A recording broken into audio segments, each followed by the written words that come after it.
Last ಬಜೆಟ್ನಲ್ಲಿ income tax slab ಜಾಸ್ತಿ ಮಾಡಿದರು. ಎಫೆಕ್ಟಿವ್ಲಿ ನೀವು ಒಂದು ತಿಂಗಳಿಗೆ 1,00,000 ರೂಪಾಯಿ ಸಂಬಳ ತಗೊಂಡ್ರೂ ಕೂಡ ಇನ್ಕಮ್ ಟ್ಯಾಕ್ಸ್ ಕಟ್ಟಬೇಕಾಗಿಲ್ಲ ಅಂತ. ತಿಂಗಳಿಗೆ 1,00,000 ರೂಪಾಯಿ ಅಂದರೆ ವರ್ಷಕ್ಕೆ 12 ಲಕ್ಷ ತನಕ ನೀವು ಸಂಬಳ ತಗೊಂಡ್ರೂ ಟ್ಯಾಕ್ಸ್ ಕಟ್ಟಬೇಕಾಗಿಲ್ಲ, ಇನ್ಕಮ್ ಟ್ಯಾಕ್ಸ್ ಕಟ್ಟಬೇಕಾಗಿಲ್ಲ.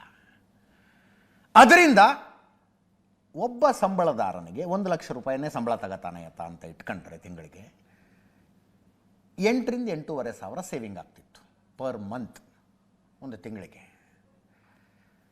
ಆ 8,000 ರಿಂದ 8,500 ರೂಪಾಯಿಗಳನ್ನು ಆತ ಖರ್ಚು ಮಾಡ್ದ, ಉಳಿತಾಯದ ಹಣವನ್ನು. ಅದರ ಇಂಪ್ಯಾಕ್ಟು GDP ಮೇಲೆ ಕಾಣಿಸ್ತು. 7 ಕ್ರಾಸ್ ಆಯಿತು. ಅದರದ್ದು ಅದು ಒಂದೇ ಇಂಪ್ಯಾಕ್ಟು ಅಥವಾ ಮಲ್ಟಿಪಲ್ ಇಂಪ್ಯಾಕ್ಟ್ ಸೇರಿಕೊಂಡು ಏನೋ GDP ಚೆನ್ನಾಗಾಯಿತು.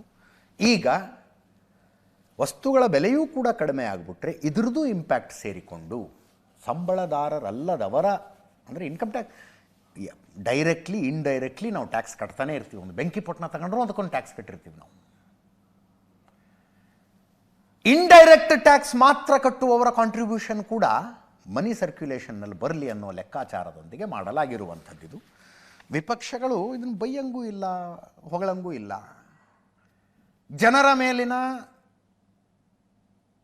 ಹೇರಿಕೆ ಕಡಿಮೆ ಆಗಿದೆ, ಯಾಕೆ ಕಡಿಮೆ ಮಾಡಿದ್ರಿ ಅಂತ ಬೈಯೋದಕ್ಕಾಗತ್ತಾ? ಅಥವಾ ಬೆಸ್ಟ್ ಕೆಲಸ ಮಾಡಿದ್ರಿ ನೀವು ಅಂತ ಹೇಳೋಕ್ಕೂ ಆಗೋದಿಲ್ಲ. ಅದಕ್ಕೆ ಒಂದು ಫಿಕ್ಸ್ಡ್ ಸ್ಟ್ಯಾಂಡ್ ಅನ್ನುವಂಥದ್ದು ಇಲ್ಲ. ಬಟ್ ಒಂದೊಂದು ರೀತಿಯ ಪ್ರತಿಕ್ರಿಯೆಗಳು ಬರ್ತಾ ಇದ್ದಾವೆ. 8 ವರ್ಷದ ಬಳಿಕ GST ಬಗ್ಗೆ ಸರ್ಕಾರ ನಿದ್ರೆಯಿಂದ ಎಚ್ಚೆತ್ತುಕೊಂಡಿದೆ. ದೇಶದ ಇತಿಹಾಸದಲ್ಲಿ ರೈತರ ಮೇಲಿನ ತೆರಿಗೆಯನ್ನು ವಿಧಿಸಿದ್ದಾರೆ. ನಾವು GSTಯನ್ನು ಗಬ್ಬರ್ ಸಿಂಗ್ ತೆರಿಗೆ ಅಂತ ಕರೆದಿದ್ದೀವಿ. ಎಲ್ಲ ರಾಜ್ಯಗಳಿಗೂ 5 ವರ್ಷಗಳ ಅವಧಿಯ ಪರಿಹಾರ ಕೊಡಬೇಕು ಅಂತ ಮಲ್ಲಿಕಾರ್ಜುನ ಖರ್ಗೆ ಅವರು ಆಗ್ರಹಿಸಿದ್ದಾರೆ. ಪರಿಹಾರ ಅಂದರೆ ಏನು? ನೀವು ಟ್ಯಾಕ್ಸ್ ಕಡಿಮೆ ಮಾಡಿದ್ರಿ, 40,000 ಕೋಟಿ ರೂಪಾಯಿ ನಷ್ಟ ಆಗುತ್ತೆ ಅಂತ ಅಂದಾಜಿದೆ. ಅದು ರಾಜ್ಯಗಳಿಗೂ ಆಗುತ್ತಲ್ಲ ನಷ್ಟ. ಕರ್ನಾಟಕದ ಲೆಕ್ಕಾಚಾರ 15,000 ಕೋಟಿ ಟ್ಯಾಕ್ಸ್ ಕಡಿಮೆ ಕಲೆಕ್ಟ್ ಆಗುತ್ತೆ ಅಂತ. ಆ ನಷ್ಟವನ್ನು ಕೇಂದ್ರ ಸರ್ಕಾರದಿಂದ ಕೊಡಿ ಅಂತ ಪಿ ಚಿದಂಬರಂ ಅವರು ಹೇಳಿದ್ದಾರೆ. ಕ್ರಮ ಸ್ವಾಗತಾರ್ಹ, ಆದರೆ ಜಾರಿ ಮಾಡಿದ್ದ ತಡ ಆಯಿತು. ಒಟ್ಟಾರೆ GST ವ್ಯವಸ್ಥೆನೇ ಸರಿಯಾಗಿ ಮಾಡಿಲ್ಲ. GSTಯಲ್ಲಿನ ದರ ನಿಗದಿಯ ಕ್ರಮ ಸರಿಯಾಗಿಲ್ಲ.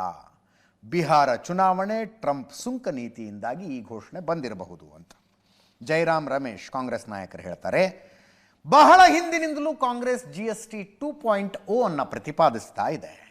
ಆದರೆ ಈಗ ಘೋಷಣೆ ಮಾಡಿರೋದು GST 2.0 ಅಲ್ಲ, GST 1.5 ನಂತೆ ಕಾಣಿಸ್ತಾ ಇದೆ. ಅಂದರೆ ಇನ್ನೂ ಕ್ರಾಂತಿಕಾರಿಯಾದ ಬದಲಾವಣೆಗಳನ್ನು ತನ್ನಿ ಅಂತ ನಾವು ಹೇಳ್ತಾ ಇರೋದು. ಈಗ ಸ್ವಲ್ಪ ತಂದಿದ್ದೀರಿ ನೀವು ಅಷ್ಟೇ ಅಂತ.